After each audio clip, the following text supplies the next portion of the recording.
प्रसंग असा घडला त्या गावामध्ये. महाराष्ट्राच्या सगळीकडे एक नाव त्या काळात झळकत होतं. ते नाव म्हणजे तुम्ही जर आता बीडकडे असतात तर ते नाव तुम्हाला आजी आजोबांकडून ऐकायला मिळालं असेल.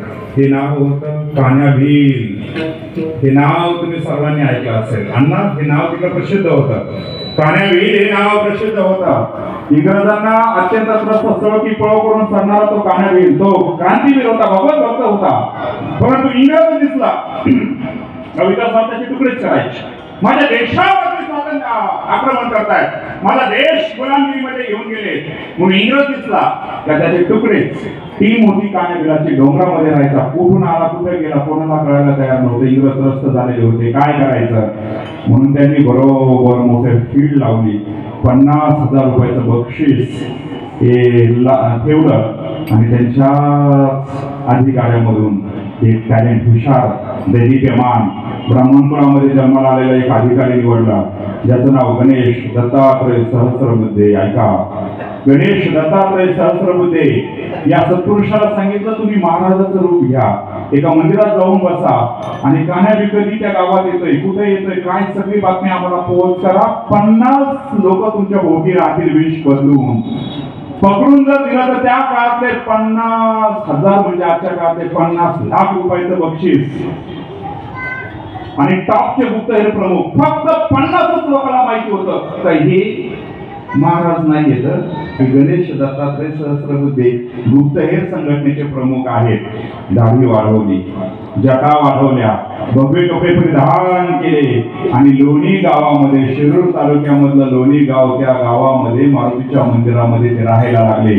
जवळपासचे सगळे लोक यायला लागले, अडचणी विचारायला लागले, योग्य उत्तर द्यायला लागले. सगळे लोक म्हणायचे काय गोड महाराज आहे, काय ग्रेट महाराज आहे, कुठून आले? रामदास स्वामी महाराजांच्या गावावरून, जालन्याकडून मी आलोय. कुठं जायचंय? काही दिवस मी तर वास्तव्याला राहणार आहे, चातुर्मास मी तर करणार आहे, 6 महिने, 1 वर्ष, 2 वर्ष मी तर राहणार आहे, नंतर मी माझ्या पुढच्या प्रवासाला निघून जाणार आहे. लोकांनी आश्रय दिला, मधुकरी सुरू केली. त्यांची सगळी सोयी पाहायला लागले. काय गोड महाराज आहे, काय छान आहे. आई वडील ब्राह्मण कुळातून आई वडिलांकडून त्यांना कीर्तन परंपरा ज्ञात होती, भजन पूजन कीर्तन ह्या सगळ्या गोष्टी ज्ञात होत्या. छोटेसे 6 महिने गेले. छोटेसे आबाजी त्या गावामध्ये येत आहेत. त्या गावात आल्याच्या नंतर ते आपल्या तिथं शिक्षण घेत आहेत 6वी पर्यंत. त्या गावामध्ये येत आहेत.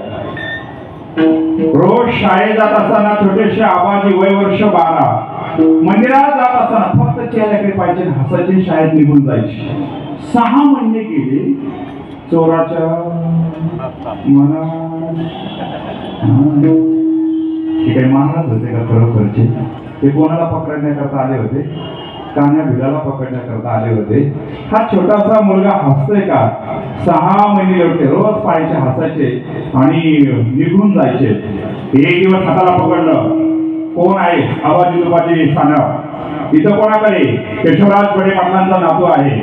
मग रोज माझ्याकडे पाहून का हसतोयस असं विचारल्याबरोबर नजर घालून 12 वर्षाच्या आबाजीने सांगितलं, खोट्यापणे एवढी भक्ती करताय, ओरिजिनलपणे जर तुम्ही भक्ती केली रामाची तर साक्षात देव मिळेल. आणि गेले ना आबाजी निघून. जसे आबाजी निघून गेले, महाराज उभ्या अंगाला घाम फुटला. जर काही बातमी कान्हा भीलापर्यंत गेली, मी पोलीस यंत्रणेचा, गुप्तहेर संघटनेचा प्रमुख आहे, हे जर माझं भांडण जर तिथपर्यंत उघड झालं, लेकराला 6-12 वर्षाच्या लेकराला कळालंय, लट काम कापायला लागलं. जेवण जायला 2 दिवस गेले. तिसऱ्या दिवशी लेटर लिहिलं, हात विखे मिरजगावला लेटर पाठवलं, नगरच्या दक्षिणेला. आणि ते लेटर नाशिकला गेलं. नाशिकवरून सेवानिवृत्ती डायरेक्ट घेतली. वाक्य लक्षात ठेवलं होतं की हा छोटासा मुलगा आपल्याला वाक्य बोलून दिला होता, खोट्यापणे एवढी भक्ती करताय. जर सगळं जीवन समर्पित केलं, ओरिजिनल जर भक्ती केली तर तुम्ही कुठपर्यंत पोहोचाल. नोकरी सोडून दिली. आणि जशी नोकरी सोडून दिली तसा भगवत भक्तीला लागले. इतके तल्लीन झाले ऐका, पुढे साक्षात्कारी संत बनले. त्यांचं नाव म्हणजे राष्ट्रसंत श्री संत दास गणू महाराज. हे महाराष्ट्राला परिचित झाले. ज्यांनी गजानन महाराजांचं दिग्विजय दिग्विजय गजानन दिग्विजय नावाचा ग्रंथ लिहिला आणि साईबाबांचा साई लीला नावाचा भक्त चरितामृत ग्रंथ लिहिला. ते दास गणू महाराज अगोदरचे गणेश दत्तात्रय सहस्रबुद्धे नावाचे होते, ज्यांचं गाव अहिल्यानगर जिल्ह्याच्या दक्षिणेला अकोळनेर ही त्यांची जन्मभूमी. इयत्ता 6वीत असताना त्यांचा उद्धार करणारे एकमेव राष्ट्रसंत श्री संत भगवान बाबा. नाव सुद्धा नाही आवडत कमी काळामध्ये हे दिव्यता, कारण संत उद्धाराच्या बाबतीत विलक्षण असतात, तेजस्वी असतात. ते कधी कोणाचा उद्धार करतील, कृपा कटाक्ष टाकला तरी जीवाचा उद्धार निश्चित आहे. कृपा कटाक्ष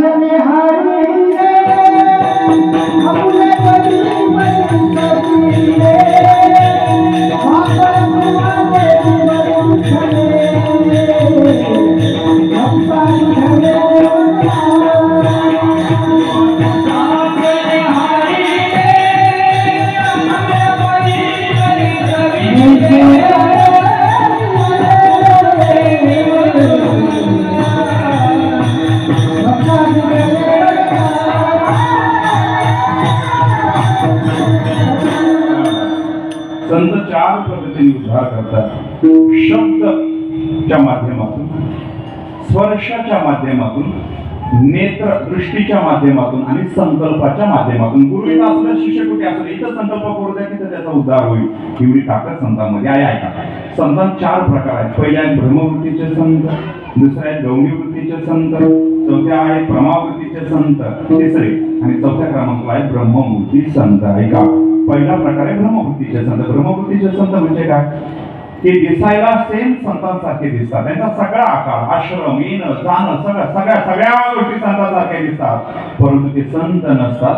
ते फक्त पोटासाठी संत झालेले असतात. दाखल्यामध्ये खोबऱ्या वर्णन काय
जगद्गुरुशी संत तुकाराम महाराजांनी इथं संत शब्द वापरला. भले ते पोटासाठी असू नाही, पण संत शब्द वापरताय.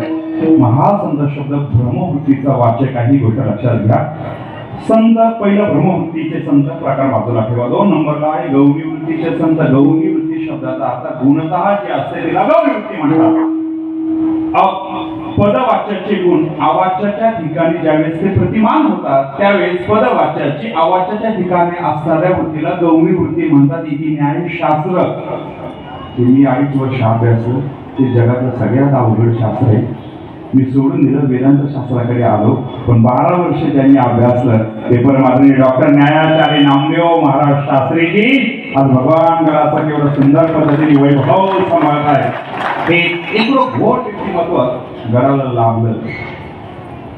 आज काय गडाचा विकास झाला. आजची बातमी, आज विस्तारित आज खरड्याच्या जवळ वंजरवाडीची बातमी आली. आहेच ते गाव किती विकास महाराज. अहो त्या गावाने 1 कोटी आणि वरती किती 60 का 67 1,60,00,000 रुपये भगवान बाबांच्या गडाला देऊन टाकले. सामान्य दाखवतो एका महाराज एक एका गावाने 1,50,000 लाख रुपये द्यावे. माळवाडी काहीतरी 70 घर आहेत, त्यांनी 1 कोटीच्या आसपास वर्गणी केली होती. म्हणजे काय दाखवतोय, काय बाबांच्या गादीची ताकद आहे. ऐका, गौणी वृत्तीचे संत. मी पदवाच्यावरून निघलो होतो, एवढं क्लिष्ट तुमच्या समोर मांडत नाही. फक्त एखाद्याच्या गुण एखाद्यामध्ये दिसतं त्याला गुणतः असं बोललं जातं. गौणी वृत्तीचे संत शब्द आपली एखादे आधी म्हणते हो माझा नातू वाघासारखा आहे. आता काय दिसतं वाघासारखं नातवामध्ये? वाघात क्रूरता आणि शूरता हे दोन गुण आहेत. नातवामध्ये क्रूरता आणि शूरता दिसली, माझा नातू वाघासारखा आहे. गुणाने अवच्छेदक जे असतं त्याला गुणतः असं बोललं जातं. गौणी वृत्तीचे संत सगळ्या त्या साधकामध्ये संतांचे सगळे लक्षण आहेत. त्यांचं उठणं, बोलणं, चालणं, आश्रम सगळ्या गोष्टी संतांसारख्या, परंतु अजून सिद्ध अवस्थेला पोहोचलेले नाही. म्हणून काकड्यामध्ये रामदेव महाराज सांगतात उठा उठा आणि आपलं हित साध्य करा.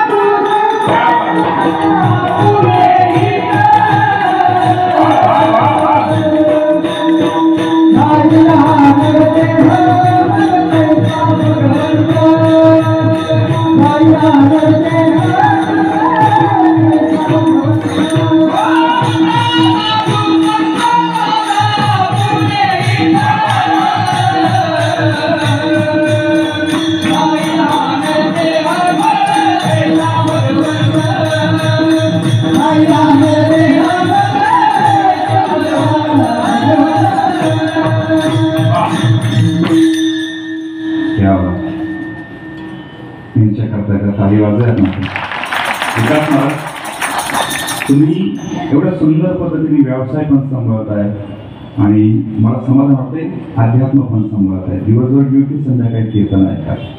भागवत महाराज तुम्ही सध्या महाराष्ट्रात टॉपला म्हणजे एवढे टॉपचे गायक तुमच्याकडे लाभ घेत कसे या काळामध्ये, मला हेच विशेष वाटलं. मी भागवत महाराज मला समाजाने निश्चिंत झालं आणि माऊली महाराज काय आवाजातून फिरकी आहे तुमच्या. वा, फिरकी म्हणजे कशाला एक आकार वेगळा आहे. वा, घसा घेऊन जातो तुमच्या काय टेन्शन नाही. डॉक्टर आहे की कोणी घसा ट्रान्सफर करणारे नाही? तिथं आहे ना आपल्या अमोलची गीते डॉक्टरच आहे ना. डॉक्टरना मला भेटावं लागेल नंतर. काय दोन साहेब कुठं बसले? मागे ती तुमची मागे बसली वाटते. आंधळे साहेब, गजानन आंधळे साहेब ते पण मागेचे, त्यांना पण घेऊन जाणार आहे आंधळ्या काय टेन्शन नाही. उठा उठा साधू संत, साधा आपले हित, अहो ज्यांनी हित साध्य केले त्यांना तर साधू संत असं बोलतात. मग नामदेव महाराज असं का बोलतायत? उठा उठा हित साध्य करा, संत शब्द वापरतायत नामदेव महाराज. अहो ज्यांनी हित साध्य केले त्यांना संत बोलले जाते. तुम्ही असं का म्हणता की उठा उठा हित साध्य करा? संत शब्दाचा अर्थच गौणी वृत्तीचे संत आहे.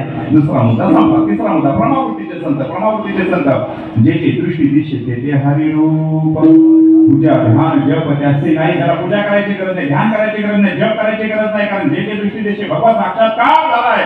जीव ब्रह्मा जीव परमात्मा दोन्ही वचने ऐकण्यासाठी जायचे हृदय भूमी विराजित अशा उच्च अवस्थेला गेले त्यांना प्रमावृत्तीचे संत असं बोललं जातं. तिसरा मुद्दा, चौथा मुद्दा आहे ज्यांना ब्रह्ममूर्ती संत म्हटलेला आहे. साधना करून संतत्वावर गेले हा एक प्रकार आणि जन्मताच संत म्हणून आले. माऊली ज्ञानेश्वर महाराज जन्मताच संत लेवलचे. जगदृषी संत तो जन्मताच संत, कारण साक्षात विष्णूचा अवतार आहे. तुझे भगवान बाबा सुद्धा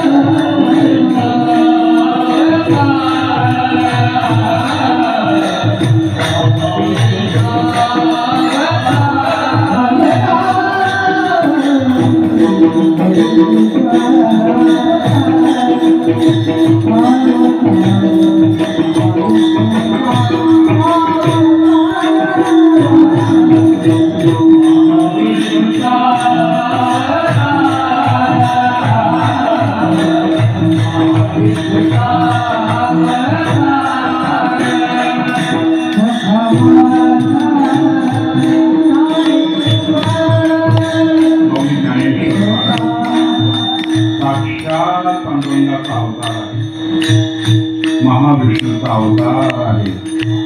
जगदृषी संत तुकोबराय कृपा विष्णू नाही तुझा, साक्षात विष्णूचा अवतार आहे.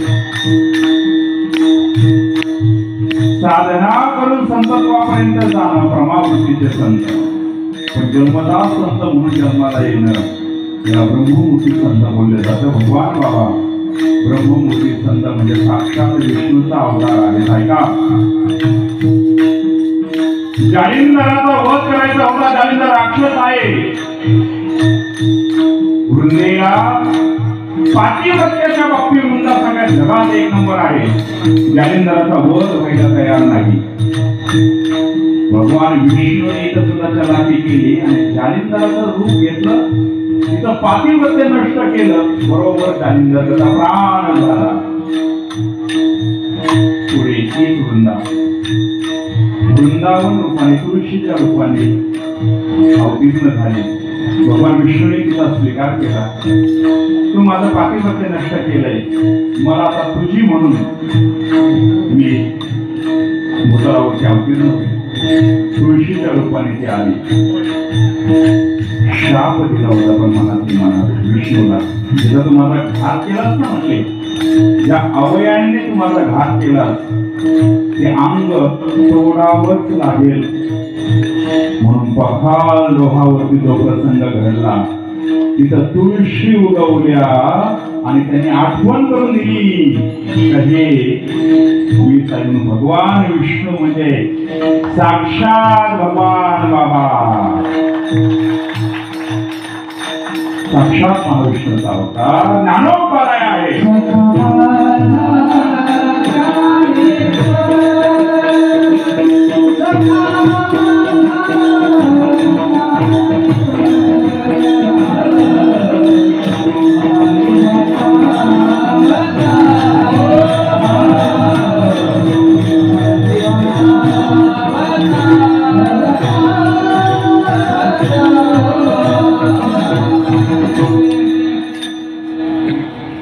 चार प्रकारचे संत मी आपल्या समोर ठेवले. ब्रह्मवृत्तीचे संत, गौणवृत्तीचे संत, प्रमावृत्तीचे संत आणि ब्रह्ममूर्ती संत.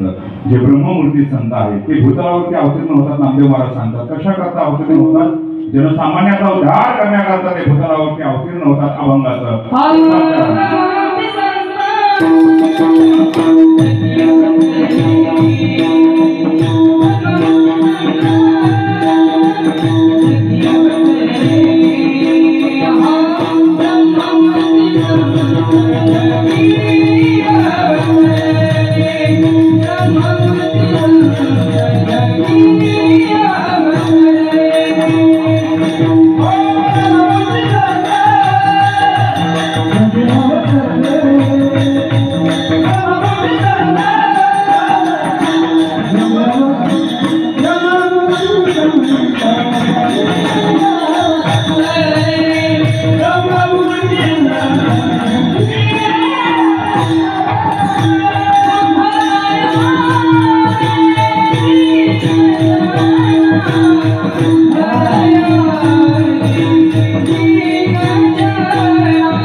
तेच आमच्या मनात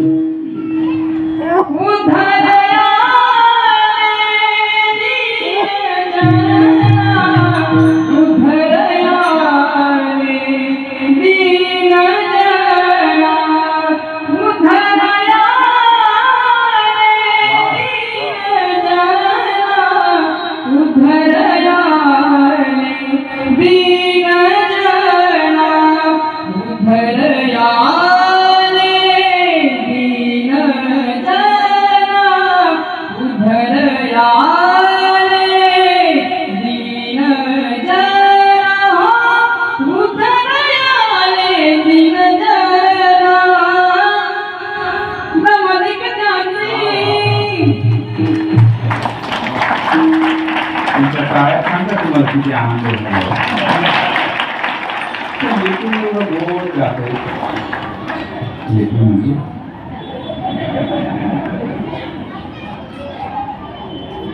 वा वा लोकांना काय देणगी देतो कोणाला सांगता येत नाही विशेष वा या अभंगाच्या प्रथम चरणामध्ये भगवत मला तुमचं मार्गदर्शन असते मौलींना काय आहे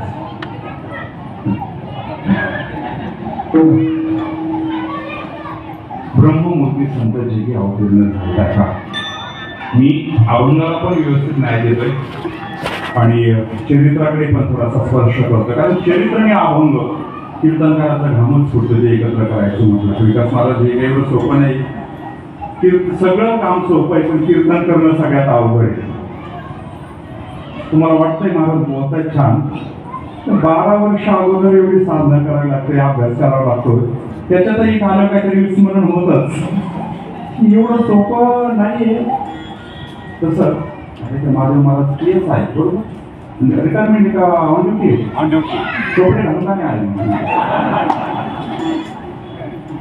आमच्या इथं दाखी बसले विठ्ठल महाराज भरताने ते पण पोलीसमध्ये चांगल्या पोस्टवर होते ते सुद्धा मला आमच्या एवढे हुशार नवना बहुत्याना बरोबर घेऊन आले पोलीस बरोबर असं तरी सांगू पण एक सांगतो तर तुम्ही दोघे अजूनही परत पोलीस इथं असतील आवर्जून एक वाक्य सांगतो तुम्हाला नक्कीच आवडेल महाराष्ट्रामध्ये गुन्हा घडल्याच्या नंतर पोलीस यंत्रणा काम करते ऐका बरं का महाराष्ट्रामध्ये गुन्हा घडल्याच्या नंतर पोलीस यंत्रणा काम करते पण गुन्हा घडू नये ही सांगणारी नारदाची गाडी सुद्धा महाराष्ट्रात काम करते गुन्हा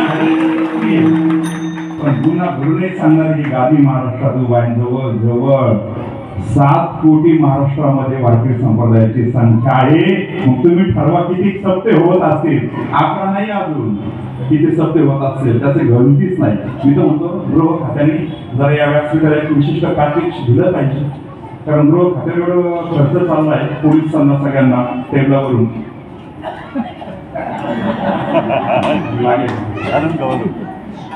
काय मला कळत नाही पोलीस क्षेत्र का बदनाम झालं जे दृष्टांत सांगतात मी ऐकलं असतो कदाचित पण वास्तव तसे पोलीस नाही तुमच्याकडे पाहिल्याच्या नंतर तो दृष्टांतच चुकीचा असं मला वाटतं 2 महिने ड्युटीला गेले बाहेर इलेक्शन ड्युटीला गेले बाहेर गेले घरी आणि ईटिंग वगैरे व्यवस्था नव्हती फोन पे काही व्यवस्था नव्हती पैसे शिल्लक राहिले नाही शेजारी पातळी तपासणं करून तिने कसं घर चालवलं साहेब रात्री ड्युटी करून पाण्या पहाटे पोहोचले झोपले ते ज्या कॉटवरती झोपले त्या कॉटच्या पलीकडच्या साईडने त्यांनी शर्ट लटकून ठेवला आणि त्या शर्टच्या खिशात पैसे होते हिला सकाळी उठल्याबरोबर भाजीपाल्याला पैसे नाही तेलाला पैसे नाही शेंगदाणा किराणा सगळं आणायला पैसे नाही म्हणून ती म्हणते यांना न उठवता लवकर आपल्या कॉटवरती चढू आणि वरून खिशातून पैसे घेऊ आणि किराणा माल भरून घेऊन येऊ ते झोपलेलं ते फुल ही वर चढली खिशातून पैसे घेणार पाय कसा लागला ते कसे उठले कळालंच नाही चोर हाताला पकडलं चोर चोर चोर चोर साहेबांकडे आज ते झोपीतच होत ती पण पोलिसाचीच बायको होती तिने त्याच्यात 500ची नोट काढली यांच्या हातात ठेवली त्यांनी गप तसे झोपी गेले अजून उठले नाही माझं मला दृष्टांत त्यावर सांगितलं चुकीचं आहे तुमच्याकडे पाहिलं मला नाही का लक्षात आलं त्यांचं जेवण झालं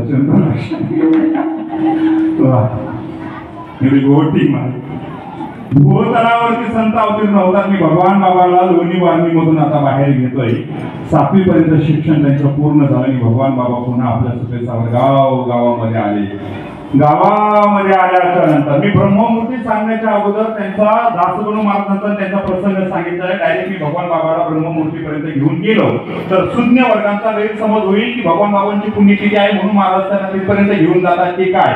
जीवन चरित्रात तसे प्रसंग आहेत, त्या दिव्यतेचे प्रसंग आहेत म्हणून भगवान बाबा त्या लेवलने मी तुमच्या समोर मांडतोय. मला वामन भाऊ महाराजांचे पण काही प्रसंग पुढे घ्यायचे आहेत. पुन्हा कधीतरी वामन भाऊच्या समग्र जीवन चरित्रावरती आपल्याला बोलता येऊ शकतं, पण नियोजित वेळ कमी असल्यामुळे भगवान बाबांचं चरित्र आपण पाहतो. सुपे सावरगावामध्ये आले. गावामध्ये आल्याच्या नंतर पारंपरिक व्यवसाय म्हणजे गायी घेऊन वनात चालायला मित्रां सवंगड्या बरोबर. जसं भगवान श्रीकृष्ण गेले तसे भगवान बाबा आपल्या सवंगड्या बरोबर गायी घेऊन सगळे चालायला गेले. गीते बाबा डिगोळवरून गीते बाबांची दिंडी पंढरपूरला चालली. छोट्याशा आबाजीने विचारलं, अजून भगवान नाव प्राप्त झाले नाही. आबाजीने विचारलं, हे काय आहे दिंडी? मला पण दिंडीला जायचंय. वाडवडिलांकडे मार्केट संप्रदायाचा वासा वासा माझ्याकडे घरामध्ये आहे, मला वाडीला जायचंय.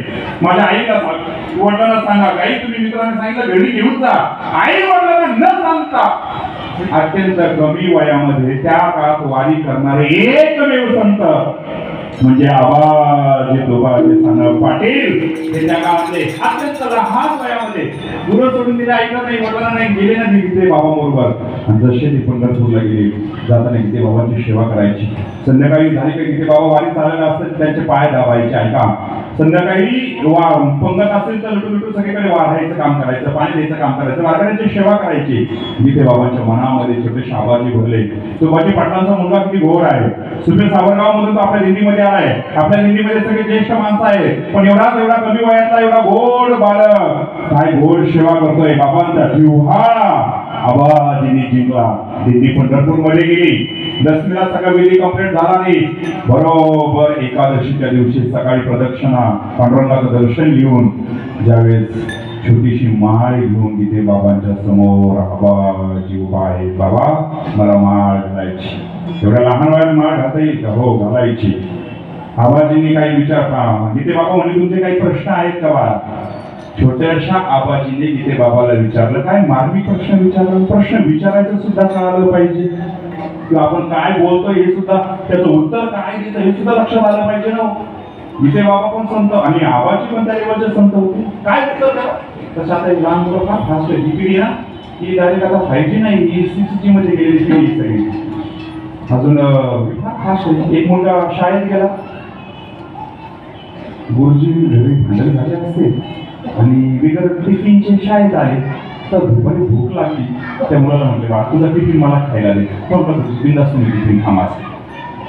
पण खाता खाता गुरुजी गप बसावा. त्याच्या काळात गुरुजीने त्या मुलाला विचारलं, तू घरी काय सांगशील? कोणी डबा खाला सांगशील?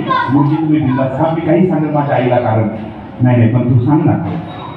डबा खाऊन झाला तर गुरुजीने गप बसावा. तरी गुरुजी विचारलं, टिफिन कोणी खाल्ला सांगशील?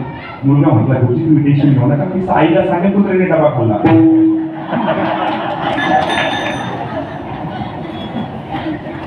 तुमचं नाव काय? संतोष.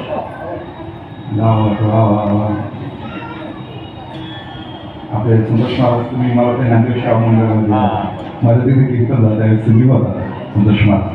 त्यावेळेस धोतर घालून होते तुम्ही. माझा दृष्टांत लक्षात आला ना. तो मुलगा काय उत्तर दिलं ते? तो म्हटला, पाण्यात कुठेतरी मी डबा ठेवला, कुत्रा आलं त्याने खाल्ला, मी आईला सांगेल. विनोद पण खायची जाऊ दे या माहिती. छोटेशा आबाजीने गीते बाबाला प्रश्न विचारला, बाबा 108 मणिका असतात. बाबांनी सांगितलं, बाबा 9 ग्रह आहेत. पृथ्वी 9 ग्रह आहेत. रवी, सोम, मंगळ, बुध, गुरु, शुक्र, शनी, राहू आणि केतू. 12 राशी आहेत.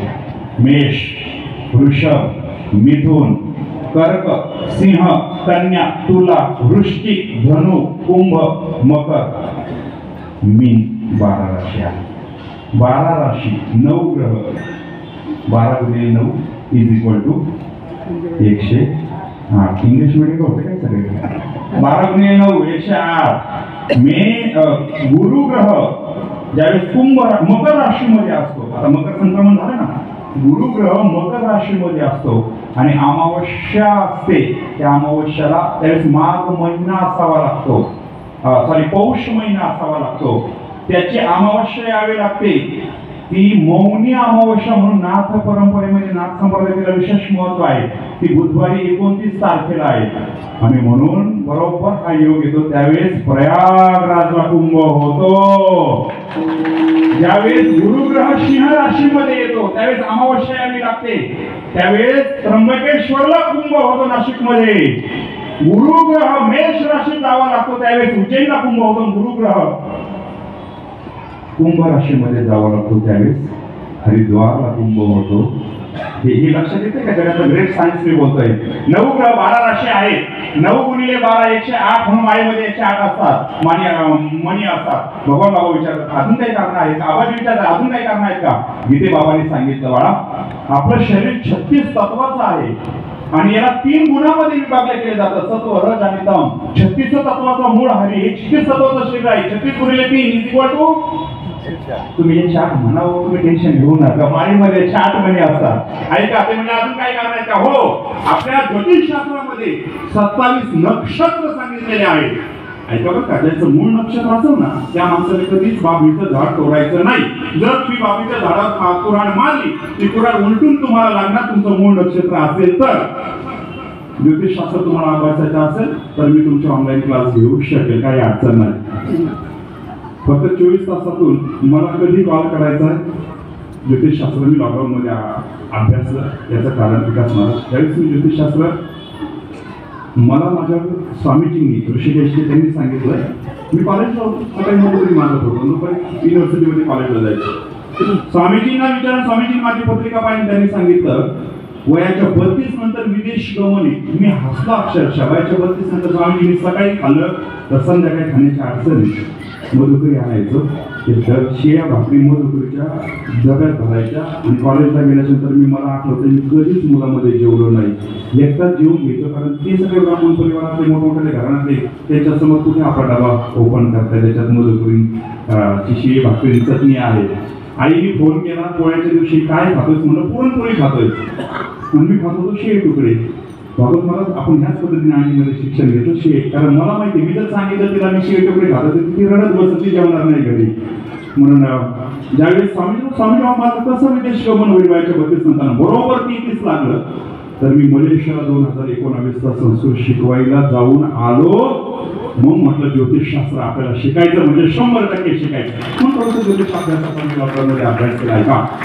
त्यांना विचारलं 27 नक्षत्र आहेत आणि 27 नक्षत्राचे 4 चरण आहेत. 4 चरणातून 27 नक्षत्र प्रत्येक नक्षत्राचे काही चरण आहे. मग 27 गुणिले 4 = 108. म्हणून माळीमध्ये 108 मणी असतात. रामकृष्ण हरीचा मंत्र पहिल्यांदा पांडुरंगाच्या मंदिरामध्ये गीते बाबाने आबाजीला गळ्यामध्ये माळ टाकली. आबाजी वापस आले. घरी आल्याच्या नंतर घरी गेले नाही. गावाच्या मंदिरामध्ये थांबले. गावाच्या मंदिरामध्ये थांबल्याच्या नंतर मंदिरात थांबल्याच्या नंतर आठ एकच होती. आबाजी घरी चला यायला तयार नाही. आठ एकच सगळ्यांनी माळ घातली तर मी घरी येईन ना विला झाला. त्याच्या सगळ्यांना माळ घालावी लागली. नंबर आला त्यांच्या वडिलांवरती. आबाजी एवढे हुशार होते एकाने 100 माळी बरोबर घेऊन आले होते. सगळ्या लोकांना माळी घातल्या. वडिलांचा नंबर आला. वडिलांनी सुद्धा मान पुढे केली आणि गळ्यामध्ये माळ टाकणारे विश्वातले एकमेव संत वडिलांना माळ घालणारे राष्ट्रसंत श्री संत भगवान बाबा. वडिलांना माळ घालणारे संत माळ घातली. घरामध्ये मन रमेना काय करायचं जायचंय कुठं. एक दिवस त्यांना नारायणगडावरती घेऊन गेले वडील. नारायणगडावरती माणिक बाबा आध्यात्मिक साधना करत होते. माणिक बाबांच्या सानिध्यामध्ये गेल्यानंतर प्रत्येक दसऱ्याला माणिक बाबा सगळ्यांना दीक्षा देत आहे. दीक्षाचा कार्यक्रम सुरू असताना भगवान बाबांनी छोट्याशा आबाजीने विचारलं माणिक बाबा मला सुद्धा तुमच्याकडून अनुग्रह पाहिजे. मला सुद्धा तुमच्याकडून दीक्षा पाहिजे. बाळा तू लहान आहे. एवढ्या कमी वयामध्ये मी दीक्षा देऊ शकणार नाही. अशी धाडव्रत आहे सामान्य सांभाळणे एवढी सोपी गोष्ट नाही. बाबा काही करा पण मला तुमच्याकडून अनुग्रहच पाहिजे. सगळे लोक तुमच्याकडून अनुग्रह घेतात. मला सुद्धा तुमच्याकडून अनुग्रह पाहिजे. ऐकायला तयार नाहीत आबाजी. काय करावं या मुलाला कसं बाजूला करावं म्हणून त्यांनी सांगितलं बघ मंदिराचा 65 फुटाचा कळस आहे. त्या कळसावरून जर तू उडी टाकली तर मी तुला अनुग्रह द्यायला तयार आहे. माणिक बाबाला वाटलं हा पट्टा वर जाणारही नाही उडी टाकणारही नाही. आपलं एवढं वर्ष करेल पुढच्या वर्षी बघू काय करायचंय ते. पण लक्षात आलं नाही की आबाजींचा अधिकार काय आहे. गडबडमध्ये म्हणजे छोटासा मुलगा कसा वर जाईल बाबांच्या लक्षात येईल ना की कसं करावं. छोटेशा आवाज वर गेले, वरून आवाज दिला. कळसावरती कधी चढले, कुठून गेले, कसे गेले काहीच कळायला तयार नाही. वरून बाबा तुमची इच्छा आहे मी वरून उडी टाकावी, तुम्ही माझी परीक्षा घेतायत ना, तुम्ही मला अनुग्रह देण्याकरता एवढी एकच अट टाकली नाही, तुमच्या परीक्षेला उत्तीर्ण होण्याकरता बघा वरती आलोय आणि आता मी वरून उडी टाकतोय. असं म्हणता क्षणी मला काय अवस्था झाली असेल माणिक बाबांची. कानावरती हात ठेवले, डोळे बंद केले, वरून उडी टाकली, वरती हात करून माणिक बाबांनी आवाज दिला भगवंताला, भगवान वाचव म्हटले माझ्या आवाजीला. पुढे येऊन बाबा खाली बसले, आवाजी उडी धार दिशी उडी टाकली, उठून उभा राहिले, काहीच वाटलेलं नव्हतं. बाबांच्या जवळ आले तर करून बाबाच्या पायाला मिठी मारली. बाबा आता तरी मला अनुग्रह द्याल ना, तुम्ही माझी परीक्षा घेतली, मी त्या परीक्षेला उत्तीर्ण झालो, मला आता तरी अनुग्रह द्याल ना. बाबांनी डोळे उघडले, सगळीकडे पाहिलं, आवाजी व्यवस्थित आहे, काहीच झालं नाही लेकराला. त्यांनी म्हटले मी भगवान म्हणून देवाला हाक मारली होती, माझ्या देवाने वाचवलं, माझ्या भगवानने वाचवलं, माझ्या भगवंताने वाचवलं. ताबडतोब डोक्यावरती हात ठेवला आणि लगेच अनुग्रह देऊन टाकला आणि सांगितलं आता इथून पुढे तुमचं नाव आबाजी नसणार, पूर्ण महाराष्ट्र तुम्हाला भगवान बाबा या नावाने ओळखी, भगवान बाबा या नावाने हात माणिक बाबांची परंपरा काय सामान्य नव्हती. नारायणगडाची परंपरा काय सामान्य नाही. ऐका, फार अधिकार संपन्न गादी आहे ती, फार उच्च गादी आहे, फार अधिकार संपन्न गादी आहे. भगवान विष्णूने अनुग्रह ब्रह्मदेवाला दिला, ब्रह्मदेवानी तोच अनुग्रह अत्रि ऋषींना दिला, अत्रि ऋषींनी तोच अनुग्रह पुढे दत्तात्रयाला दिला, दत्तात्रयाने तोच अनुग्रह जनार्दन स्वामी महाराजांना दिला, जनार्दन स्वामी महाराजांनी तोच दिव्य अनुग्रहाची दीक्षा पुढे एकनाथ महाराजांना दिली, एकनाथ महाराजांनी तीच गोड दीक्षा अनुग्रह पुढे गावबाला दिला, गावबाने तीच दीक्षा पुढे अनंत महाराजांना दिल्या, अनंत महाराजांनी तीच गुरु दीक्षा पुढे स्वामी महाराज दयानंद स्वामी महाराज पैठणकरांना दिला, दयानंद स्वामी महाराज पैठणकरांनी तोच अनुग्रह पुढे आनंद ऋषी महाराजांना दिला. आणि आनंद ऋषी महाराज हे जैन परंपरेचे होते. ऐका, आणि म्हणून त्यांचं नगरला चितोंडीच्या पाथरी तालुक्यामध्ये चितोंडी गाव आहे, तिथे त्यांची जन्मभूमी आहे. आणि इथं सुद्धा मला वाटतं ही जैन परंपरेचं हे दिव्य गोड मंदिर आहे. आनंद ऋषी महाराजांना दिला, आनंद ऋषी महाराजांनी तोच दिव्य अनुग्रह नगर नारायण महाराजांना दिला, नगर नारायण महाराजांनी तोच अनुग्रह पुढे महादेव महाराज पहिले यांना दिला, महादेव महाराज पहिले यांनी तोच अनुग्रह पुढे नरसू महाराजांना दिला, नरसू महाराजांनी तोच अनुग्रह पुढे शेती महाराजांना दिला, ज्यांना दादासाहेब महाराज असं बोललं जायचं, दादासाहेब महाराजांनी तोच अनुग्रह पुढे गोविंद महाराजांना दिला, गोविंद महाराजांनी तोच दिव्य अनुग्रह पुढे महादेव महाराज दुसरे यांना दिला, आणि महादेव महाराज दुसरे यांनी तोच अनुग्रह माणिक बाबांना दिला. एवढी गोड परंपरा, आणि माणिक बाबांनी तोच दिव्य अनुग्रह पुढे ज्यांना दिला ते महाराष्ट्रातले आगळे वेगळे संत, राष्ट्रसंत भगवान बाबा यांच्यापर्यंत तो अनुग्रह आला. भगवान विष्णू पासून आलेला अनुग्रह. दोन गुरु संपले, गीते बाबा आणि माणिक बाबा. माळकरी गुरु, माळ घातलेले गुरु पहिले भगवान बाबांचे गीते बाबा, आणि दीक्षा दिली ते माणिक बाबा. नारायणगड आज बीड जिल्ह्यामध्ये खूप सुंदर पद्धतीने कार्य पाहतोय. ते नारायणगडाच्या परंपरेपासून भगवान बाबा वेगळे झाले. काहीतरी लांछन आलं, पुढे तो मी प्रसंग सांगणार आहे. माणिक बाबांनी एवढ्या काळजीने गडावरती त्यांना अनुग्रह दिला. माझा उत्तराधिकारी म्हणून मी तुझ्याकडे पाहतोय, नाव भगवान बाबा. एवढ्यामध्ये बंकर स्वामी महाराज नारायणगडावरती आले. बंकर स्वामी महाराजचा अधिकार फार मोठा. माणिक बाबांना सांगितलं, बाबा गेली 2 दिवसापासून मी या लेकराकडे पाहतोय, काय सुंदर आहे, काय दिसायला तेजस आहे, कारापिंड आहे, मला हा मुलगा पाहिजे, मी आंबेला घेऊन जाणार आहे जोग महाराज वारकरी शिक्षण संस्थेमध्ये या 12 वर्षाचा अध्ययन करून मोठा कीर्तनकार करून तुमच्याकडे पाठवतो. माणिक बाबांनी डोळ्यातून अश्रू आले, स्वामी महाराज काही करा, सगळ्यांना माझं सगळं घेऊन जा, पण माझे भगवान बाबांना घेऊन जाऊ नका. छोटे साहेब माझा प्राण आहे, माझा जिव्हाळा आहे, घेऊन जाऊ नका. पण स्वामी महाराजांचा पुढे नाविलाज झाला. आणि ज्यावेळेस भगवान बाबा आळंदीला निघले, माणिक बाबांनी सांगितलं, भगवान बाबा येताना 12 वर्षाचा पूर्ण अभ्यास पूर्ण करा, ज्ञानेश्वरी कंठस्थ करा. आजच्या दिवशी मी तुमची वाट पाहतोय, एकादशी आहे बरोबर, मी तुमची 12 वर्षानंतर या गडावरती वाट पाहतोय. ज्ञानेश्वरी कंठस्थ करा आणि माऊलीचा साक्षात्कार होऊन पुन्हा तुम्ही या गडावरती या. ही गादी तुमची वाट पाहते, मी तुमची वाट पाहतोय, हे सर्वस्व भविष्यात तुम्हाला सांभाळायचंय. 12 वर्षानंतर मी तुमची वाट पाहिल. बंकट स्वामी महाराज त्यांना घेऊन गेले. इथं बालयोगी भगवान बाबा समजले. विठाला विठाला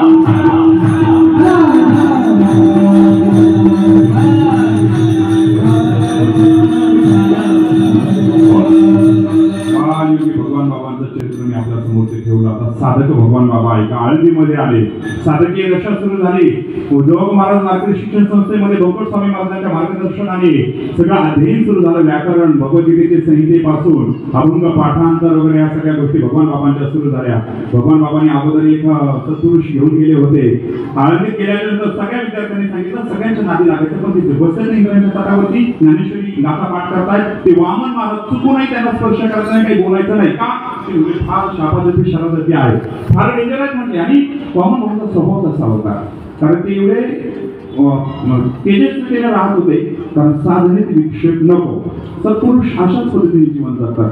साधनेत विक्षेप नको. तुम्ही पुण्याकडे कधी आला आणि धनकवलीचे शंकर महाराज जर पाहिले, ज्या दिवशी लोक जास्त जमतील ना त्यावेळी शंकर महाराज मस्त सगळं समोर ठेवायचे. अवलिया महात्मे काय करतील सांगता येत नाही. त्यांचं कारण एवढ्या याच्यातून जो माझ्याकडे आला, जो माझ्याकडे टिकेल तो आपलाच. जसं आचार्य रजनीशांनी व्याख्यान द्यायला सुरुवात केली. गोड वाटायचं म्हणून 5,000 लोक बेंगलोरला गर्दी करायला लागली. ते म्हटले याच्यातला एकही परमात्मा मागायला यायला तयार नाही माझ्याकडे, कारण अस्तित्वाने त्यांच्याकडे 100 लोक पोहोचवण्याची जबाबदारी दिली होती. त्यांनी 100 लोक पोहोचवण्याची जबाबदारी दिली होती. आता सद्गुरू काम करतात साऊथकडे की वासुदेव यांना 1000 लोक जागृत करण्याच्या अस्तित्वाने काम दिलेलं आहे. आणि पुण्यामध्ये स्वामी कृष्ण चैतन्य आहे, ते अल्केमीचे प्रमुख आहेत भारताचे.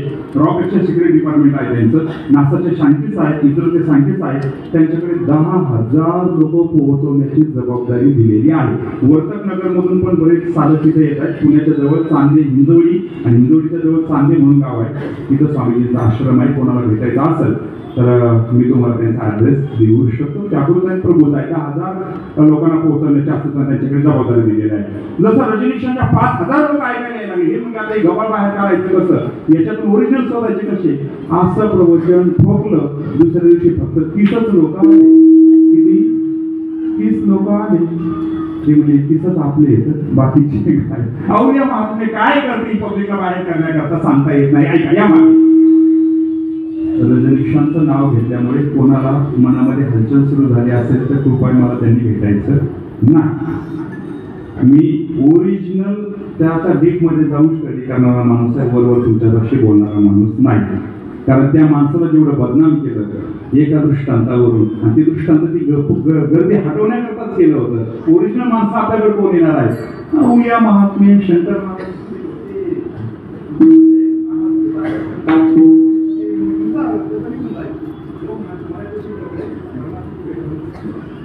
पुण्यामध्ये मस्तानी बाबा आहे, रेल्वे स्टेशनला मस्तानी बाबा आहेत ना, ती जागृत आहे ना, ती पण आहे का? वेळ कमी आहे. पृथ्वीवरती 800 कोटी लोकसंख्या आहे. याच्यामध्ये सध्या फक्त 28 ते 2,800 लोक जागृत आहेत. किती?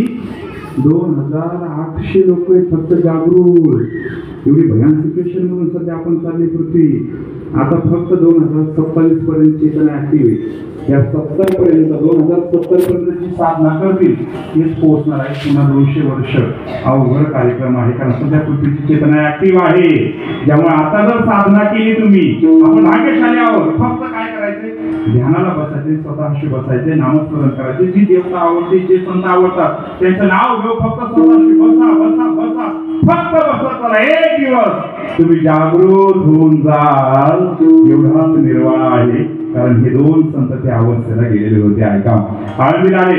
वामन महाराजांकडे जायचं नाही, जवळ गेले. गोड म्हणजे भाऊ एवढंच म्हटले. एवढ्या प्रेमाने भाऊ म्हणाला कोण आहे म्हणून मान मागे वळून बघितली. आणि जशी मागे वळून बघितलं भगवान बाबाचं बालवयाचं स्वरूप पाहिलं. कळकळून मिठी मारली. ते म्हटले मी तुम्हाला भाऊ म्हणू का? 100% मला भाऊ म्हणलेला आवडेल. आणि तेच वामन महाराज पुढे महाराष्ट्राचे वामन भाऊ झाले. हे भगवान बाबांचं त्यांना भाऊ म्हणण्याचा पहिला उच्चार होता. ज्ञानेश्वरी कंठ सगळा अभ्यास झाला, 12 वर्ष पूर्ण होत होत होत होत जवळचा कार्यकाळ आला.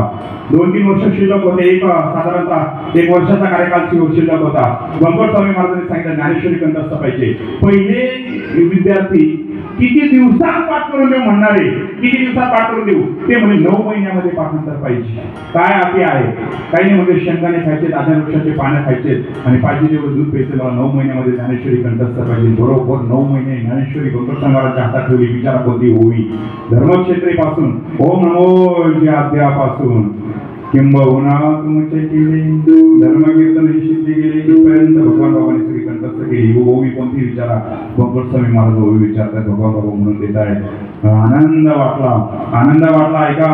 आणि गंगोट स्वामी महाराजांना पाण्यावर बसण्याची सिद्धी प्राप्त होती. त्यांनी ती भगवान बाबाला शिकवली आणि म्हणजे ज्ञानेश्वरी पाण्यावर वाचा, मी अजून वाचलेली नाही. मग तिथून पुढे भगवान बाबाला सिद्ध प्राप्त झाली. ती ज्ञानेश्वरी पाण्यावर बसून वाचण्याची सिद्धी गंगोट स्वामी महाराजांनी प्राप्त करून दिली. ज्ञानेश्वरी कंठस्थ झाली. दिवस कमी राहिले. नारायणगडावरती जायचंय, काय करावं? माऊलीचा साक्षात्कार नाही. 3 दिवसाचं बिगर अन्न पाण्याचं अनुष्ठान भगवान बाबांनी माऊलीच्या समाधी समोर मांडलं. पहिला दिवस गेला, दुसरा दिवस गेला, तिसऱ्या दिवशी पहाटे ज्या दिवशी त्यांना वापस नारायणगडावरती जायचंय, माझे गुरु पिता माणिक बाबा डोळ्यात ते जाऊन माझी वाट बघताय, तिकडे जायचंय. तो दिवस उजाडला. भल्या पहाटे ज्ञानोबारायाने स्वप्नामध्ये येऊन भगवान बाबांना साक्षात्कार करून दिला. घड डोळ्यातून अश्रू व्हायला लागले. माऊली 12 वर्ष मी तुमच्या सानिध्यामध्ये राहिलो. रोज इंद्रायणीचं स्नान पहाटे ब्रह्ममुहूर्तावरती तुमच्या समाधीवरती पाणी घालणं, अभ्यास करणं, मुलुकरी मागून मी शिक्षण घेतलं. भगवान बाबा माऊलींना प्रार्थना करतात, माऊलीने मला 12 वर्ष सांभाळलं. आईची आठवण आली का मी समाधीला मिठी मारून रडायचो. वडिलांची आठवण आली का मी समाधीला मिठी मारून रडत होतो. तुम्ही माझी आई होते, तुम्ही माझे बाप होते, तुम्ही माझे पिता होते. मातृत्व आणि पितृत्व तुम्ही माझं सांभाळलं. आज मी आळंदी सोडून नारायणगडावरती माणिक बाबांना भेटण्याकरता जातोय. शब्द दिला होता त्यांनी मला की माऊलींचा साक्षात्कार झाल्याशिवाय वापस येऊ नका. तुम्ही मला दर्शन दिलं स्वप्नामध्ये येऊन, माझं जीवन पुलकित झालं. आणि मग त्या दिव्यतेला भगवान बाबा पोहोचले आणि पुन्हा वापस नारायणगडावरती आले. साधक भगवान बाबा शुद्ध अवस्थेला पोहोचले. साधक भगवान बाबा पूर्ण झाले. आणि ज्यावेळेस ते संत पदापर्यंत पोहोचताय त्यावेळेस त्यांचं कार्य सुरू होत आहे. शुद्ध अवस्थेला गेले आणि आता संत पदापर्यंत जायचंय. आणि नारायणगडावरती आले. सगळ्यापर्यंत बातमी गेली भगवान बाबांची. भगवान बाबा अभ्यास करून आले. एकादशीला त्यांचं कीर्तन आहे. तमाम सगळे लोक गर्दी करतायत. प्रचंड मोठ्या संख्येने नारायणगडाकडे गर्दी. आणि जेव्हा भगवान बाबांचं कीर्तन सुरू झालं, भगवान बाबांनी अभंग घेतला होता. वैष्णवांचा धर्म सांगणारा, हे समग्र दिसणारा जग विष्णू स्वरूप आहे हे पाहणारा अभंग तुकोबरायांचा भगवान बाबाने घेतला. विष्णू वैष्णवांचा धर्म भेदा भेद ब्रह्मामंगळ. इतकं सुंदर जवळजवळ 3 तास कीर्तन चाललं. आणि एवढ्या दिव्यतेने त्यांचं कार्य सुरू झालं. आता पुढे भगवान बाबा संत भूमिकेमध्ये सगळं कार्य करतायत. आणि त्या संत भूमिकेमध्ये बाबांनी एवढं सुंदर कार्य केलं. आणि ज्यावेळेस त्यांच्या कार्याचं एक प्रसंग पाहू. संतांचं लक्षण आहे काळावरती विजय प्राप्त करणं. भगवान बाबांनी तुमच्या समोर ठेवणार नाही. माऊलीचा साक्षात्कार झाला. ते शुद्ध अवस्थेला गेले. संत पदापर्यंत पुढे कार्य झालं. शुद्ध होणं आणि संत होण्याच्यातही फरक आहे. ऐका, सगळे ऋषी मुनी शुद्ध होते पण संत होते असं नव्हतं. ऐका, माझा शब्दातलं तारतम्य लक्षामध्ये घ्या. वशिष्ठांना वारकरी संप्रदाय संत म्हणायला तयार नाही. व्यासांना संत म्हणायला तयार नाही. कारण व्यासांकडून काय चुकी झाली होती? वारकरी संप्रदाय व्यासाला संत म्हणायला तयार नाही. वशिष्ठांना संत म्हणायला तयार नाही. ज्या तुकोबरायांची नजरे त्यांनी धरणीकडे आलं, त्याच्या डोक्यावर लोखंड होतं. दृष्टीने पाहिलं तर लोखंडाचं सोनं झालं होतं. लक्षात घ्या, ज्यांच्या मुलीने त्या आडव्याच्या फुटीराची कटोरा एवढा भरून तो गुजला होता. एवढं फक्त पीठ त्याच्या कटोऱ्यामध्ये टाकलं होतं. त्या जगद्गुरु श्री संत तुकोबरायांच्या सकाळी चूल पेटली तर संध्याकाळी चूल पेटत नव्हती. एवढं दारिद्र्य तुकोबरायांच्या घरामध्ये होतं. एवढं सगळं वैभव तुकोबरायांच्या कडे असताना असताना सुद्धा याचं नाव आहे महाराज संत. वामनभाऊ भगवान बाबाकडे एवढ्या रिद्धिसिद्धी होत्या तरी त्यांनी कुठे त्याचा वापर केला नाही. फक्त जिथं गरज आहे तिथं वापर केला. ऐका, संतांचं लक्षण आहे काळावर सत्ता प्राप्त करणं. कसबा पेठेमध्ये भगवान बाबांचं कीर्तन असायचं आहे का? त्या कसबा पेठेमध्ये भगवान बाबा कीर्तनाला जायचे. संध्याकाळच्या वेळेस भगवान बाबाच्या घरी पोहोचायचे. शिंपी समाजाचा परिवार सगळा शिंपी समाज एकत्र यायचा, भगवान बाबांची सेवा करायची. संध्याकाळी 6 वाजता भगवान बाबा पोहोचायचे. 9 ते 11 असं कीर्तन व्हायचं. भगवान बाबाचं जेवण खाणं स्वागत सगळं त्या परिवाराकडे असायचं आहे का? बरोबर ज्या दिवशी भगवान बाबा त्यांच्या घरी येणार त्या दिवशी 1 वाजता त्यांचा एकुलता एक 13 वर्षाचा मुलगा गतप्राण झाला.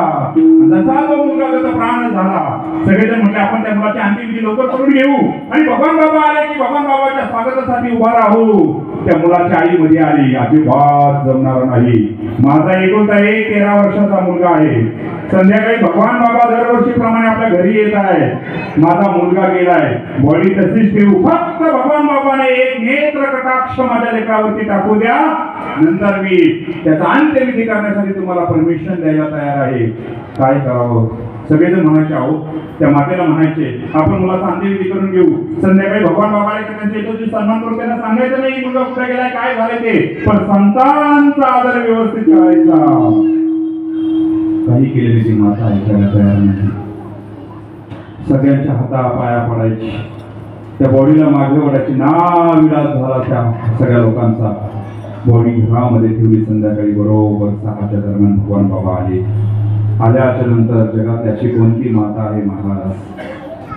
काय भाग्य, काय त्या मातेचं त्याग असेल. सगळं दुःख त्या मातेने बाजूला ठेवलं, व्यवस्थित पद्धतीने ताट तयार केलं. भगवान बाबांच्या स्वागतासाठी संत दारामध्ये येत आहेत, संत घरामध्ये येत आहेत म्हणून औक्षणाचं ताट तिने समोर आणलं आणि बाबांचं औक्षण करता करता गंध लावला. ज्यावेळेस ते औक्षण करते, जगातील कोणती आई असेल हो तिला हंबरका फुटणार नाही. ढसा ढसा ढसा रडायला लागली ती, आणि जशी रडायला लागली बाबाने विचारलं, माते का रडतेस? एकुलता एक मुलगा बाबा दुपारी गेलाय, फक्त तुमचं सगळेजण म्हणत होते त्याचा अंत्यविधी करायचा आहे. मी फक्त एवढ्याच अट्टहास केला की माझ्या लेकरावरती तुम्ही फक्त नेत्र कटाक्ष टाका, एकदा शेवटचं त्याला तुम्ही बघा. तो तर तुम्हाला बघू शकत नाही, दरवर्षी तुमच्या सेवेसाठी तो असायचा, यावर्षी तो नाहीये, फक्त तुम्ही त्याच्यावरती एक नजर टाका. भगवान बाबांनी त्यांच्या पूजेमध्ये पांडुरंगाची मूर्ती जवळ घेतली. त्या पांडुरंगाच्या मूर्तीच्या पायाजवळ तुळशीचे बिल्वपत्र, पुटीशीचे मंजुळ होते, त्या पाण्यामध्ये टाकल्या आणि ते पाणी त्या तुळशी मंजुळाने त्या मुलाच्या जवळ जाऊन भगवान बाबाने राम कृष्ण हरी म्हणून त्याच्यावरती शिंपडलं. ते पाणी ऐका ऐका, झोपेतून जसा मुलगा जागा व्हावा तसा तो शिंपी समाजाचा 13 वर्षाचा एक मुलगा उठून उभा राहिला. जसा तो भगवान बाबाला मारली. आई महाराज काय अवस्था झाली असेल त्या आईची, तिला अश्रू थांबत नव्हते. ऐका, ती सांगत होती ओरडू मी का म्हणत होते, भगवान बाबांनी एकदा माझ्या लेकराला पाहू द्या. जर आपण अंत्यविधी केला असेल तर संध्याकाळी भगवान बाबा आले असते तर आज माझा लेकरू जिवंत झालं नसते. कुठला एक मुलगा माझा जिवंत केला, ही भगवान बाबांची ताकद आहे म्हटली, ही भगवान बाबांची ताकद आहे. माझा एकुलता एक मुलगा जिवंत केला. संध्याकाळी कीर्तन झालं, भगवान बाबा निघून गेले. 1935 ला ज्यावेळेस नारायणगडावरून भगवान बाबा बाहेर निघले, पखाल डोहावरती तो सगळा प्रसंग झाला आणि थरवंडी कासारच्या गोनूबाईंनी बाजीराव पाटील म्हणजे स्वतःच्या मुलाला सांगितलं, बाजीराव आई भगवान बाबा रागाच्या भरात हिमालयाकडे निघून चालले, जर तू भगवान बाबाला वापस घेऊन आला नाही तर मी अन्न पाणी त्याग करतो, पण तू भगवान बाबाला घेऊन येत नाही. शपथ घेतली त्या मातेने, बाजीराव भगवान बाबाला वापस घेऊन ये. लटलट लटलट कापायला लागले. जर भगवान बाबा मला नाही सापडले तर माझी आई गतप्राण होईल. नगर मध्ये आले, स्टेशनवर शोधलं, भगवान बाबा सापडायला तयार नाही. मनमाडला आले आणि योगायोग दैवयोग एवढा चांगला त्या दिवशी 3 तास गाडी लेट झाली. 3 तास लेट झाली. तेवढ्या वेळेत बाजीराव तिथे पोहोचले आणि भगवान बाबा बाकावर बसले. पाहिले जसे पाहिले असेच गेले, करतो पायाला मिठी मारली, डोळ्यातून अश्रू व्हायला लागले. पण बाबा सांगायला लागले मी येणार नाही. ज्यांच्याकरता मी एवढं समग्र त्याग केला, मी माझ्या आईच्या कधी आठवण केली नाही, वडिलांची कधी आठवण केली नाही. 18 पगड जातीला एकत्र करून भगवत धर्माचे दिव्य कार्य करता करता माझ्यावरती लांछन मी वापस येणार नाही. बाजीराव पाटण डोळ्यात अश्रू सांगितलं, बाबा तुम्ही जर वापस आले नाही तर माझ्या आईने पाण्याचा थेंब लिंब सुद्धा घेणार नाही असं सांगितलं. जर तुम्ही नाही आले तर मला जाऊन माझ्या आईचा अंत्यविधी करावा लागेल असं म्हणून बाजीराव पाटलांनी मान फिरवली. भगवान बाबा म्हटले मी यायला तयार आहे. संतान संताकरण कोमल असतं, हृदय करुणेने भरलेलं असतं. वापस आले. त्या बनूबाईचे उपकार आहेत महाराज भगवान बाबा. कसं भगवान मिळून कसं आहे सप्तांतच्या पुण्य किती झाल्या नसतात. वापस आले आणि त्यावेळेस कुदळ खानाची भूमिपूजन करायचंय. ऐका, हा जो शिंपी समाजाचा मुलगा जिवंत केला होता त्या परिवाराने चांदीची कुदळ आणि चांदीचं फावडं तयार केलं आणि गडावरती पोहोचलेलं. म्हणजे तुम्ही ऐश्वर्य संपन्न आहात, तुम्ही चांदीने भूमिपूजन करायचंय.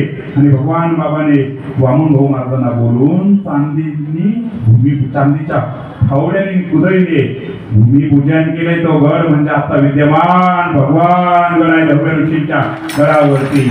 एवढी काळावरती विजय मिळवण्याची ताकद संतांमध्ये असते. म्हणून ब्रह्मादी त्यांची चरण वंदना करतात. अभंगाचं द्वितीय चरण.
जीवन चरित्रामध्ये दाखवत आहे. एवढं संतांचं तेजस्वी जीवन आहे, एवढं दिव्य जीवन संतांचं आहे. भगवान बाबाच्या अनुषंगाने गेले आहे का. माझी निगडीत वेळ संपत आली. मी संत भगवान बाबा आपल्या समोर ठेवतोय. असे हजारो प्रसंग भगवान बाबांचे आहेत. बोलवणीकडे भगवान बाबा कीर्तनाला गेले.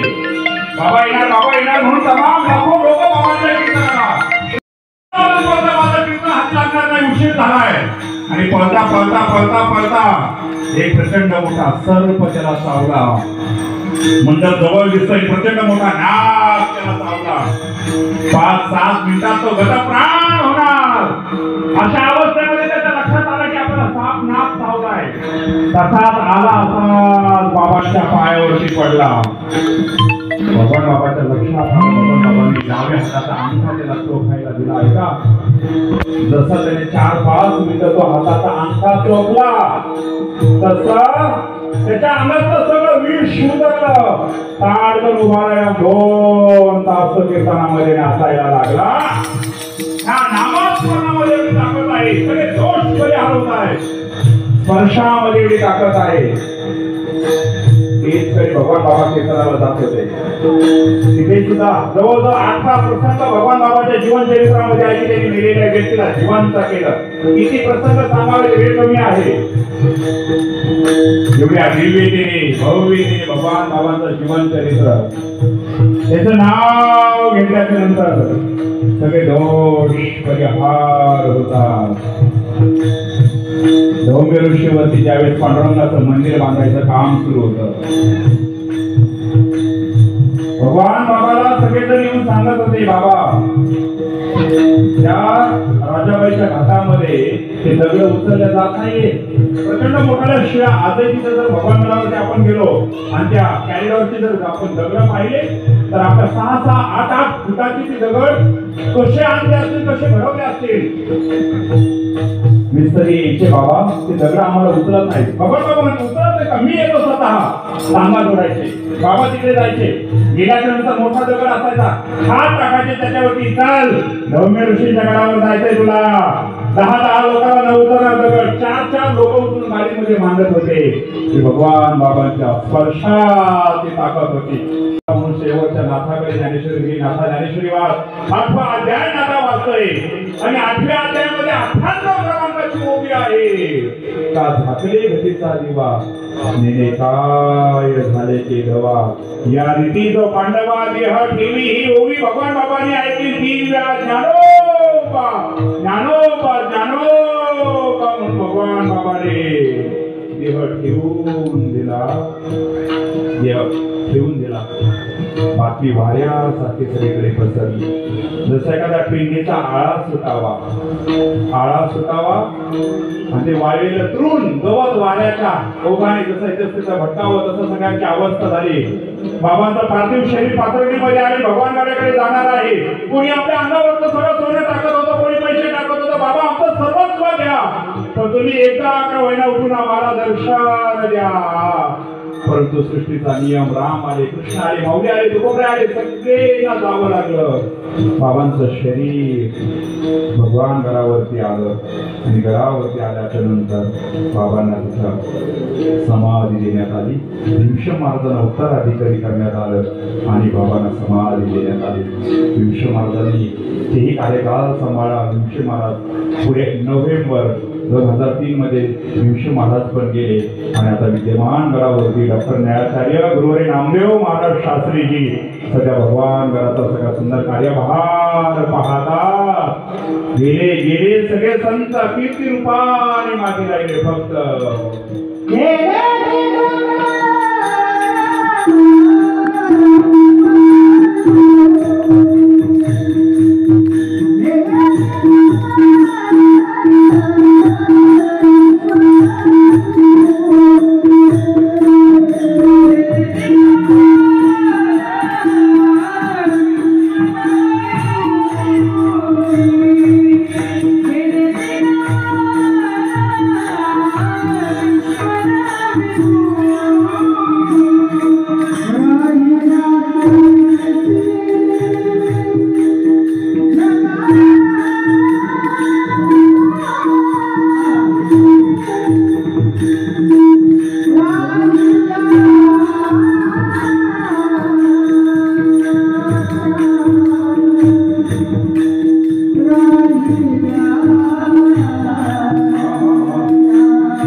तुम्ही 36 वर्ष भगवान बाबांची सेवा करताय. तेवढे भाग्यशाली आहात तुम्ही, तेवढे भाग्यशाली आहात. 36 वर्ष मला तरी वाटतंय घाटाच्या खालचा सगळ्यात जुना सप्ताह आपला हा इथला ठाण्यातला हा सगळ्यात प्राचीन सप्ताह असणार. नक्कीच त्याच्यावरती कीर्तीच्या रूपाने उरले आणि फक्त त्यांचं नाव घेणं एवढाच आपला इथून पुढे अधिकार आहे. कारण आपले दोष परिहार होणार आहे.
सगळ्यांची माफी मागतो. 15 मिनिटं जास्त झाली. शहरातला कार्यक्रम आहे, वेळेची मर्यादा असते. सगळ्यांनी वरती हात करायचे. नाम घेता वदनी दोष जाते. त्या संतांचं जर आपण नाम घेतलं तर आपले सगळे दोष पर्यावरती करावरती हात सगळ्यांनी त्यांचं नाम घोष करायचं, आपल्याला थांबायचं. त्यांचं नामस्मरण आपल्याला करायचं. वामन भाऊ आणि भगवान बाबा घोष करायचं. नाम घेता वदनी दोष जाती.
गेली 36 वर्ष तिचा सप्ताह कमिटी हा उत्कृष्ट नाममहोत्सव संपन्न करते. यावर्षी मला वाटतं 9 दिवसाचा हा नाममहोत्सव संपन्न होतो.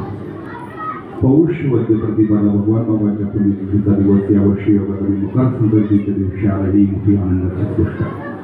आणि बरोबर 22 तारखेला म्हणजे परवा वैराग्यमती वामन भाऊ महाराजांचा पुण्यतिथी महोत्सव. तुम्ही भगवान बाबा ऐकले. वामन भाऊ महाराजांना मला प्रसंग सांगता आले नाही, कारण वेळ पण मर्यादित होती. एक संतांना घेतलं की त्यांना थोडंसं प्ले करणं. मी पुन्हा कधीतरी वामन भाऊचे अशा हजारो प्रसंग आहेत, भगवान बाबांचे हजारो प्रसंग आहेत, पुन्हा सांगण्याचा प्रयत्न करेल. वेळीची मर्यादा असते. हे प्रसंग सांगतो. वडगाव बड्यांचं माहिती ना तुम्हाला सर्वांना. पाथर्डी तालुक्यामध्ये बड्यांचं वडगाव. मला वाटतं दगडू पाटील आमदार तिथूनच होऊन गेले. विजयचा कार्यक्रम असायचा. वामन भाऊ महाराजांचं पाण्याचं कीर्तन असायचं. त्या गावामध्ये वडांचे मोठमोठाली झाडं असायचे. सगळे लोक तमाम पंचक्रोशीने हजारोनी लाखोनी लोक जवळ बसलेले असायचे भगवान बाबांचं कीर्तन ऐकण्याकरता. त्या काळात मंडप असला छोटं माईकवरती 64 कीर्तन असायचं. आणि ज्यावेळेस गडा भाऊंचं कीर्तन सुरू होतं, वडाच्या झाडाखाली सगळे लोक बसले. प्रचंड मोठ्या वडाची मोठमोठाली झाडं. वडाची एक फांदी मोडली, काल दिवशी मोडली, खाली येणार 200-300 लोकांना घेऊन जाणार. सगळे लोक जीव मोठी घेऊन वर बघतायत. फांदी आपल्या अंगावर यायला लागली. एवढ्या अवकाशामध्ये वामन भाऊ महाराजांनी सांगितलं मध्ये स्थान खाली येऊ नको. ऐका, मध्यंतरी तारण लटक येते, मध्यंतरी आधांतरी राहिली. कीर्तन झालं, 3 तास कीर्तन केलं वामन भाऊ महाराजांनी काल्याचं. आरती झाली, सगळ्यांना बाजूला व्हायला लावलं. जसे सगळे लोक बाजूला झाले, सांगितलं ये खाली. जशी ती ऑर्डर मिळाली तशी धाड जशी ती वडाची फांदी खाली पडली. ती ताकद वामन भाऊ महाराजांची. तुटलेल्या फळांना 2 तास आधांतरी लटकून ठेवण्याची हिंमत एकमेव संत वामन भाऊ. ज्यावेळेस त्यांचं जीवन म्हणजे काय, त्यांचं वर्णन करणं म्हणजे अक्षरशः अंगावरती शहार येतात, डोळ्यातून अक्षर येतात. असं वामन भाऊ महाराजांचं जीवन. बाबांना तुम्ही भाऊ बाबांची एवढी गोड सेवा करताय. गावाकडून आला, किती कष्टाने तुम्ही इथं घरं घेतले, किती कष्टाने तुम्ही शिक्षण घेतात, किती कष्टाने इथं तुम्ही राहताय.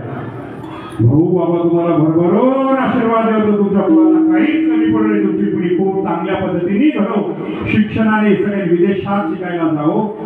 तुम्ही सर्वसामान्य ऊसतोड कामगारांची मुलं इथपर्यंत आलात, जिद्दीने शिकलात. योग्य व्यवस्थित राहा, छान राहा. हा भक्ष खाऊ नका, चुकीच्या पद्धतीने जाऊ नका, योग्य राहा. भाऊ बाबा तुम्हाला आशीर्वाद द्यायला तयार आहेत. आशीर्वाद घेतला त्यांनी दिल्लीचे तख्त गाजवले. नाथरा गावामध्ये सर्वसामान्य कुटुंबामध्ये येऊन त्यांनी दिल्लीचे तथापि पंतप्रधान पदाच्या लेवलवरती भारताच्या ज्या व्यक्तिमत्वाला जाता आलं ते स्वर्गीय लोकनेते गोपीनाथरावजी मुंडे साहेब या 2 आशीर्वाद घेतला आणि धर्माच्या बाजूने धर्माचा पक्ष आत्मसात केला. या ठाण्यातून सुद्धा एकनाथरावजी शिंदे साहेब धर्म घेऊन दिघे साहेबांच्या मार्गदर्शनाने स्वर्गीय हिंदू हृदय सम्राट बाळासाहेबांच्या मार्गदर्शनाने एक सर्वसामान्य साधारण शेतकरी कुटुंबात जन्माला आलेले महाराष्ट्राचे मुख्यमंत्री झाले. फक्त धर्माच्या बाजूने उभा राहिले. म्हणून तुम्हाला मोठं व्हायचं असेल तर धर्म टिकवा, धर्माच्या बाजूने उभा राहा. स्वर्गीय लोकनेते गोपीनाथरावजी मुंडे साहेब धर्माच्या बाजूने उभा राहिले आणि वारकरी संप्रदाय मागच्या वेळेस आता धर्माच्या बाजूने उभा राहिला. म्हणून महाराष्ट्रात परिवर्तन झालं. मी कोणत्या पक्षाच्या अनुषंगाने बोलत नाही. धर्म यत्र धर्म ततो जय हा असं महाभारतात सांगितलेलं आहे. म्हणून समाजाच्या जनार्दनी समर्पित करतो. या ठिकाणी थांबतो. स्वतः टीममधून जसं शशिकांतजी अध्यक्ष आहेत तसे उपाध्यक्ष आदरणीय श्री बाबासाहेब अण्णा वाहाग दैत्य नांदूर भगवत महाराज विकास महाराज त्यांच्या गावामध्ये भगवंताच्या पायथ्याला गाव आहे. महाराष्ट्राचं नाही भारतातलं आगळं गाव आहे. त्या गावामध्ये हनुमंताची पूजा होत नाही. त्यांना मारुती गाडी सुद्धा चालत नाही. त्यांना टाटाच्या गाड्या घ्याव्या लागतात, वादळ गाड्या घ्याव्या लागतात. हे माझे महाराजांच्या गावाचे वैशिष्ट्य आहे. तिथं फक्त दैत्य महाराजांचीच पूजा होते. ते पण रामाचेच भक्त होते. एवढं त्यांचं गोड गाव आहे. ही सगळी टीम सगळ्यांना मला धन्यवाद देतो. शिवनाथजी खेडकर भालगाववरून त्यांना धन्यवाद देतो. सगळी टीमला धन्यवाद देतो. बदलापूरवरून ही सगळी मंडळी उपस्थित आहे. नवनाथजी नागरगोटे, ईश्वरजी पोलीस स्वतःने सुदामांना तुमचं गंगादेवी गाव तिथं आता माझं 26 कीर्तन आहे. तिथं शास्त्रीजींचं पण 26 कीर्तन आहे. 25 वर्ष तुमचं संपन्न होत आहे. तुम्ही पण भाऊ बाबांची पुणे तिथे बदलापूरला मोठ्या पद्धतीने संपन्न करतात. ठिकाण साहेब पण तिथे बसलेले आहेत.